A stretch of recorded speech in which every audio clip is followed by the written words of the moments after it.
இந்த வீடியோவில் நாங்கள் பார்க்க போகிறது வந்து 2023 எப்படி சக்ஸஸ்ஃபுல்லான சோஷியல் மீடியா ஸ்ட்ராட்டஜிஸை உருவாக்குறதுன்னு சொல்லி தான் இந்த வீடியோவில் நாங்கள் பார்க்க போகிறோம். ஸோ வாங்க வீடியோக்குள்ளே போகலாம். முதலாவது வந்து சோஷியல் மீடியா ஸ்ட்ராட்டஜிஸை எப்படி உருவாக்குறதுக்கு. So step number 1 identify your customers, your audience. நீங்கள் ஆடியன்ஸ் யாருன்னு தெரியாமல் உங்களோட ஸ்ட்ராட்டஜிஸை உருவாக்க போகிறேன்னு சொன்னால் அந்த ஸ்ட்ராட்டஜிஸ் வந்து ஒர்க் ஆகாது. ஸோ சோஷியல் மீடியாவில் நீங்கள் வந்து பெரிய ஒரு க்ரோவை கொண்டு வர போகிறீங்க, உங்களோட பிஸ்னஸை க்ரோ பண்ண போகிறீங்க வச்சுக்கோங்க. முதலாவது வந்து உங்களோட ஆடியன்ஸ் யார், உங்களோட கஸ்டமர்ஸ் யார், அவங்க என்ன செய்கிறாங்க, அவங்களோட இன்ட்ரெஸ்ட் என்ன, அவங்களோட ஏஜ் கேட்டகரி என்ன, அவங்களோட லொக்கேஷன் என்னன்னு சொல்லி ஒரு கிளியரான அண்டர்ஸ்டாண்ட் உங்களுக்கு இருக்கணும். உங்களுக்கு வந்து அல்டிமேட் டார்கெட் யாருன்னு தெரியாமல் நீங்கள் அந்த ஸ்ட்ராட்டஜிஸ் உருவாக்கும் பொழுது அது வேலை செய்யாது. ஸோ முதலாவது உங்களோட கன்சியூமர் யார், உங்களோட ஆடியன்ஸ் யாருன்னு கிளியரான பிக்சர் அவங்கள்ட்ட இருக்கணும். அப்படி அந்த பிக்சர் இல்லைன்னு சொன்னால் இப்போவே அதை செஞ்சுக்கொள்ளுங்க. அதை எப்படிப்பா செய்கிறது, அதுக்கான என்ன செய்யணும், அதான் பயப்பிரசோனா. உங்களோட பயப்பிரசோனா சொன்னால் எதுவுமே இல்லை, உங்களோட ஆடியன்ஸை பற்றியான ஒரு கிளியர் ஐடென்டிஃபிகேஷன். அதை நீங்கள் செஞ்சு கொள்ளும் பொழுது இலகுவாக வந்து உங்களோட ஆடியன்ஸ் யார், உங்களோட கன்சியூமர்ஸ் யாருன்னு சொல்லி ஒரு கிளியர் பிக்சர் நீங்கள் எடுத்துக்கொள்ளலாம். அவங்களோட ப்ராப்ளம்ஸ் என்ன, நீட்ஸ் என்னன்னு சொல்லி ஒரு கிளியர் பிக்சர் எடுத்துக்கொள்ளலாம்.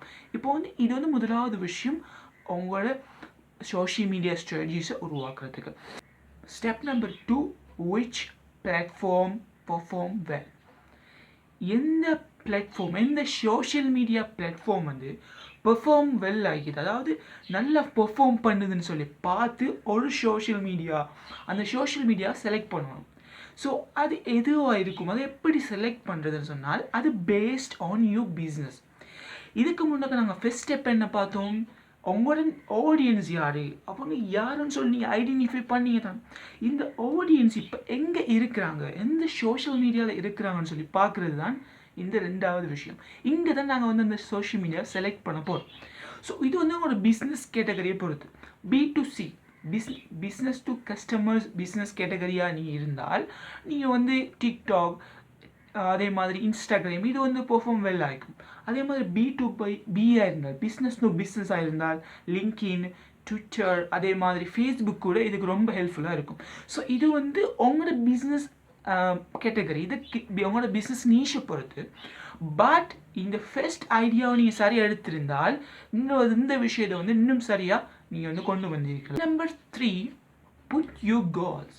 இப்போ நீங்கள் வந்து முதலாவது வந்து உங்களோட ஆடியன்ஸ் யாருன்னு பார்த்துறீங்க, ரெண்டாவது வந்து உங்களோட சோஷியல் மீடியா பிளாட்ஃபார்மை நீங்கள் செலக்ட் பண்ணிட்டீங்க.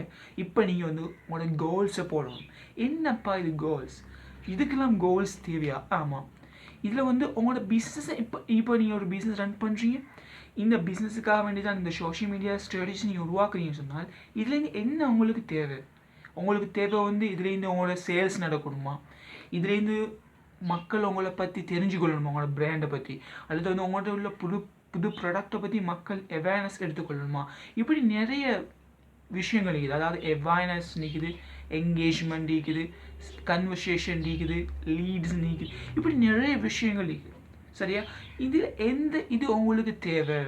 எனக்கு வந்து என்னோடய பிஸ்னஸை பற்றி தெரிஞ்சு கொண்டா போதும்னு சொல்லி சிலர் கேட்பான். இல்லை, எனக்கு வந்து இதுலேருந்து கன்வர்சேஷன் நடக்கணும், இதுலேருந்து சேல்ஸ் நடக்கணும்னு சொல்லி நினைக்கிறாரு கேட்பான். அல்லது வந்து என்ன நியூ ப்ராடக்டை பற்றி தெரிஞ்சு கொண்டால் மட்டும் போதும்னு சொல்லி நினைப்பான். ஸோ இதே மாதிரி வந்து என்னோடய பிராண்ட் அவேர்னஸை கூட்டி கொண்டால் மட்டும் போதும்னு நினைப்பான். இதில் நீங்கள் வந்து கோல்ஸை நீங்கள் செட் பண்ணணும். ஓகே, இதுதான் இந்த இடத்துல கோல் செட் பண்ணுறது. இது வந்து உங்களோட ஒப்ஜெக்டிவை பொறுத்தது. சரியா, இது வந்து இப்போ எனக்கு முக்கியமாக தேவை. இந்த பிராண்டை இப்போ நான் சோஷியல் மீடியாவை இம்ப்ரூவ் பண்ண போகிறேன். இப்போ எனக்கு இது எந்த கோலை நான் செட் பண்ணணும்னு சொல்லி நீங்கள் யோசித்து அந்த கோலை நீங்கள் செட் பண்ணணும். Without goal nothing will happen. எந்த ஒரு விஷயத்தை செய்ய போனாலும், எந்த ஒரு விஷயத்தில் ஈடுபட்டாலும் ஒரு கோல் நிற்கணும், இலக்கிக்கணும்.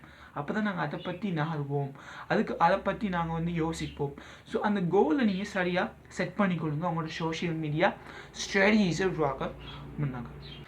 ஸ்டெப் நம்பர் 4 வந்து கம்படிட்டர் ரிசர்ச். இதுக்கு முன்னுக்கு வந்து இப்போ நீங்கள் வந்து ஓகே ஃபர்ஸ்ட் ஸ்டெப்பாக வந்து நீங்கள் எல்லாமே செஞ்சுட்டீங்க. இப்போ நீங்கள் வந்து அடுத்தது வந்து கண்டென்ட் க்ரியேஷனுக்கு போகிறீங்க. ஸோ இந்த ஸ்டெப்பில் இந்த ஸ்டெப்பில் வந்து நீங்கள் என்ன செய்யணும்னு சொன்னால் கம்படிட்டர் ரிசர்ச் யார் ஏன்னு சொன்னால் நீங்கள் மார்க்கெட்டுக்கு வந்தால் நீங்கள் வந்து இப்போ தான் ஸ்டார்ட் பண்ணிக்கிறீங்கன்னு சொன்னால் அதில் ஏற்கனவே உங்களோட நீஷ் உங்களோட பிஸ்னஸ் ரிலேட்டடான நிறைய கம்படிட்டர்ஸ் ஏற்கனவே சோஷியல் மீடியாவில் ஈப்பாங்க. ஸோ அவங்க என்னப்பா செய்கிறாங்க, டிக்டாக்ல என்ன செய்கிறாங்க, என்ன ட்ரெண்டிங்னு சொல்லி நீங்கள் பார்க்கணும். அதாவது ஒரு பிஸ்னஸை ஒரு பெரிய ஒரு இடத்துக்கு கொண்டு போகிறதுக்கு ஒரு முக்கியமான விஷயம் தான் do what is going to viral. So எது வைரலாக போய்த்து கொண்டிருக்குன்னு சொல்லி சோஷியல் மீடியாஸில் பார்க்கணும். ஒவ்வொரு டைமுக்கு வந்து ஒவ்வொரு விஷயங்கள், ஒவ்வொரு கண்டென்ட் டைப், போஸ்ட் டைப் வந்து வைரலாக போகும் சோஷியல் மீடியா. ஸோ இந்த இடத்துல நீங்கள் பார்க்குறது வந்து நீங்கள் பார்க்கணும் எந்த கம்படிட்டர் ரிசர்ச், எப்படி வந்து இந்த கம்படிட்டர் இதை செய்கிறாங்க, இதை வந்து காப்பி பேஸ்ட் பண்ண சொல்லி இந்த ஐடியாவை எடுத்துக்கொள்ளணும். ஐடியா எடுத்து நான் எப்படி இதை விட கூட நான் வந்து ஒரு பெரிய ஒரு அவேர்னஸை கொடுக்குறது, பெரிய ஒரு கன்வர்சேஷன் ரேட்டை கூட்டுறதுன்னு சொல்லி நீங்கள் யோசிக்கணும். ஸோ இதைத்தான் வந்து competitor research, just copy paste இல்லை. ஸோ அதை வந்து நீங்கள் ட்ரெண்டிங்கை அவதானிக்கிறதுன்னு சொல்லலாம். ட்ரெண்டிங்கை பற்றி ட்ரெண்டிங் என்ன, எப்படி ட்ரெண்டிங் ஆகிறது அப்படி சொல்லி ஒரு விஷயத்தை பார்க்குறதா கூட இருக்கலாம். நம்பர் 5 தான் கிரியேட் அ வேல்யூபிள் கான்டென்ட். என்ன சோஷியல் மீடியாவில் நீங்கள் எல்லாமே சரியாக செஞ்சுட்டீங்க, கடைசியில் வந்து உங்களோட மெசேஜ் நீங்கள் வந்து சரியான முறையில் கரெக்டான ஆடியன்ஸுக்கு நீங்கள் கொடுக்கணும். அந்த மெசேஜை எப்படி கன்வே பண்ண போகிறீங்கன்னு சொல்லி மிகப்பெரிய பிரச்சனைகள். இன்றைக்கி வந்து நிறைய பெரிய பிராண்ட்ஸில் எல்லாமே கம்பெனிஸ் வந்து கோஆப்ரேட்ஸ் இதெல்லாம் சரியாக செஞ்சுருவாங்க. இந்த மெசேஜ் எப்படி கொடுக்குறதுல தான் போட்டியை ஈக்குது. அதுதான் உண்மையை சொல்லலாம். கண்டென்ட் க்ரியேஷன் என்ன சொன்னால் வந்து சோஷியல் மீடியா வந்து ஒரு சர்ச் இன்ஜின் இல்லை, சரியா? சர்ச் இன்ஜினில் வந்து மக்கள் அவங்களோட தேவைகளை தான் சர்ச் பண்ணுவாங்க. ஆனால் இங்கே வந்து சோஷியல் மீடியாவில் உண்மைக்குமா வந்து அவங்க டைமை ஸ்பெண்ட் பண்ண வராங்க. அந்த இடத்துல வந்து நாங்கள் ஒரு சின்ன ஒரு டைமை எடுத்துக்கொள்ளணும். அதுக்கு வந்து நாங்கள் நிறைய டைம் அவங்ககிட்ட எடுக்க இயலாது. ஈவன் சிங்கிள் செகண்டில் நீங்கள் அந்த கன்வர்சேஷனை கொடுக்கணும், அந்த அவேர்னஸை எடுத்துக்கொள்ளணும், அந்த என்கேஜ்மெண்ட்டை எடுத்துக்கொள்ளணும். ஸோ இது வந்து இது கொஞ்சம் கஷ்டம்தான்.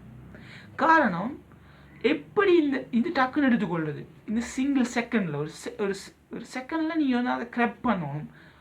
அது என்ன ஐடியான்னு சொன்னால் அதில் சிம்பிள் கண்டென்ட் அண்ட் உங்களோட டைம், அதாவது கொஞ்சம் டைமில் வந்து சிம்பிள் கண்டென்ட் ஆகிக்கணும், அதாவது சின்ன ஒரு கண்டென்ட்டாக இருக்கணும், டைம் கொஞ்சமாக இருக்கணும், அதே மாதிரி டக்குன்னு கிராப் பண்ணக்கூடிய ஒரு கண்டென்ட்டாக இருக்கணும். ஒரு விஷயத்தை நீங்கள் சின்ன ஒரு டைமில் சொல்லி முடிக்கக்கூடியதாக இருக்கணும். அதுதான் ஷார்ட் வீடியோஸ். உதாரணமாக இந்த விஷயங்கள் வந்து இன்னும் பவர்ஃபுல்லாக போகும். உதாரணமாக நீ டிக்டாக் வந்து வைரலாக போகிறதுக்கு காரணம் இதுதான். சிம்பிள், அதே மாதிரி வந்து ஷார்ட் டைம். என்ன சொன்னால் அவங்க வந்து நிறைய, அதாவது எங்களோட ஆடியன்ஸ் மைண்ட் செட் எப்படின்னு சொன்னால் நிறைய கண்டென்ட்டை வந்து கொஞ்சம் டைமில் பார்க்குறாங்கன்னு சொல்லலாம்.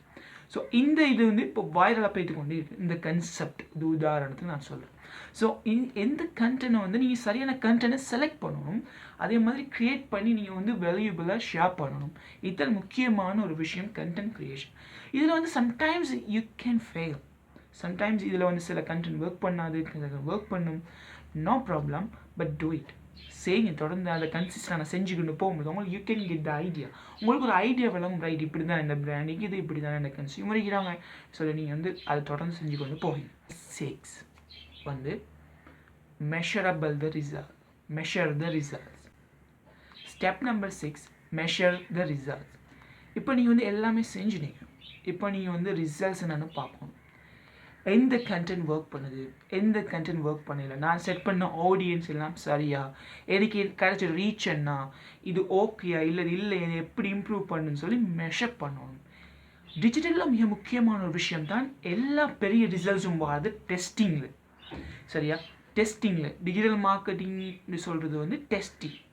உதாரணம், அதில் நிறைய ஸ்ட்ராட்டஜிஸ் நீங்கள் உருவாக்கணும்னு சொன்னால் நிறைய டெஸ்டிங் பண்ணணும், நிறைய விஷயங்கள் டெஸ்ட் பண்ணி பார்க்கணும். இது வேலை செய்தா, அந்த கண்டென்ட் வேலை செய்தா, கடைசி மட்டும் அதே ஒரு பயப்பர்சோனா மட்டும் வச்சு சில அந்த பயப்பர்சோனா ஹேவ் அ ப்ராப்ளம், அது நிறைய பிரச்சனையும், அதை வந்து செலக்ட் பண்ணுங்கள், அதை செக் பண்ணுங்கள், அதை வந்து தொடர்ந்து கன்சிஸ்டண்டாக பாருங்கள். அந்த டைமில் வந்து நீ இம்ப்ரூவ் பண்ணலாம் அந்த சோஷியல் மீடியா ஸ்ட்ராட்டஜிஸை. ஸோ இந்த 6 ஸ்டெப்பும் மிக முக்கியம் சோஷியல் மீடியா ஸ்ட்ராட்டஜிஸை பில்ட் பண்ணுறது. சக்ஸஸ்ஃபுல் சோஷியல் மீடியா ஸ்ட்ராட்டஜிஸை பில்ட் பண்ணுது. இந்த ஸ்டெப் பை ஸ்டெப் ப்ராசஸை நீ கரெக்டாக செய்யும்.